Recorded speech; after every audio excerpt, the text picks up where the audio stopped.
దేవుని బిడ్డలు కదా, మీరు ఆయన కుమారులు కదా, ఆయన కుమార్తెలు కదా, ఎలాగూ శిక్షించబడతారు?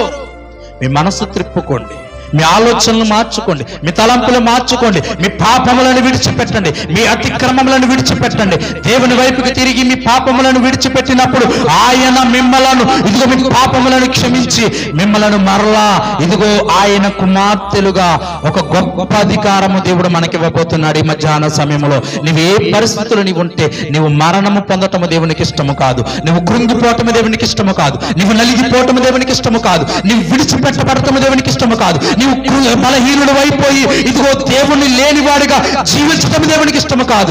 దేవుడు నిన్ను పిలుస్తున్నాడు. ఈ రాత్రి ఈ మధ్యాహ్న సమయంలో నువ్వు మోకరించి ప్రార్థన చేయి, ఆయన మాటని విను, ఆయన వైపుకు తిరుగు, ఆయన సన్నిధిలోని పాపాలను విడిచిపెట్టు. ఈ మధ్యాహ్న సమయంలోనే ఆయన కృప నువ్వు పొందుకోబోతున్నావు. ఆయన నిన్ను కడగబోతున్నాడు, నిన్ను పరిశుద్ధపరచబోతున్నాడు, ఒక గొప్ప సమూహముగా నిన్ను మార్చబోతున్నాడు. ఆయనకు లోపడు. ఈ పిలుపును నిర్లక్ష్యము చేయకు, ఈ మాటను పరచవున పెట్టకు. ఎన్నోసార్లు విన్న వాక్యాలే కదా, ఎన్నోసార్లు చెబుతున్న మాటలే కదా, ఏదో విన్నానులే వెళ్ళిపోయానులే అన్నట్లుగా ఉంటే నష్టపోతావు. భయంకరమైన పరిస్థితులు నీ ఎదుట ఉంటున్నాయి. రేపేమో సంభవించనో నీకు తెలియదు. ఎటు నుంచి ఎటువంటి భయంకరమైన పరిస్థితులు నీ మీదకు వస్తాయో తెలియని పరిస్థితులు. దేవుని ఉగ్రత మన మధ్యలో సంచరిస్తుంది. దేవుని యొక్క రాకడ బహు దగ్గరలో ఉన్నది. నువ్వు నిర్లక్ష్యము చేస్తే తప్పించుకోలేవు. ఎక్కడైనా లోబడు, నీ మనసు మార్చుకో, ఆయన మాట విను, ఆయన మార్గములో ఆయన ఆజ్ఞలను బట్టి నడువు.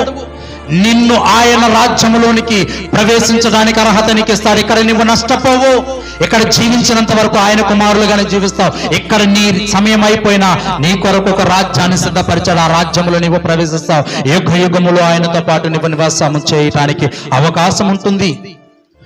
ఈ లోకంలో ధనము కొరకు ప్రయాసపడ్డావేమో, ఈ లోకంలో ఏదో ఆస్తులు సంపాదించడానికి ప్రయాసపడ్డావేమో, ఈ లోకంలో దేని కొరకు ప్రయాసపడ్డావేమో, ఇవన్నీ వ్యర్థము వ్యర్థము వ్యర్థము.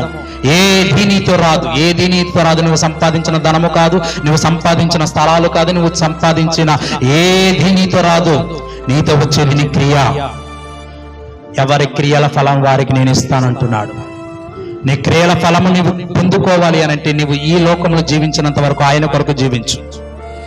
ఇంతవరకు నీ జీవితంలో ఎంత వ్యర్థమైన సమయాలు గడిపేశావు. వ్యసనములకు, తాగుడుకు నీవు అలవాటు పడిపోయి నీ కుటుంబాన్ని నడు రోడ్డు మీదకి తీసుకొచ్చిన పరిస్థితులు నీకు ఉన్నాయేమో.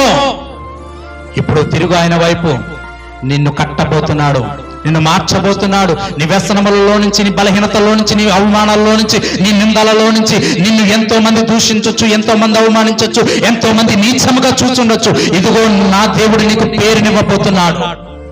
ఉన్నతమైన స్థితిలో నిలబెట్టబోతున్నాడు. నీకు గొప్ప కృప ఆయన చూపించబోతున్నాడు. ఈ మధ్యాహ్న సమయంలో ఆయన వైపుకి నువ్వు తిరిగితే చాలు, ఆయన మాట వింటే చాలు, నీ పాపాలు ఒప్పుకుంటే చాలు, నిన్ను కడగటానికి ఆయన ఇష్టపడుతున్నాడు. ఈ మధ్యాహ్నం లోపడు ఆయన మాటను నిర్లక్ష్యము చేయకు. నిర్లక్ష్యము చేస్తే తప్పించుకోలేవు. సమయం ఉంది కదా అనుకుంటున్నావేమో. లేదు. భయంకరమైన పరిస్థితులు రాబోతున్నాయి. మరణము బలముగా దిగి రాబోతుంది. కరోనా చూసుండొచ్చు.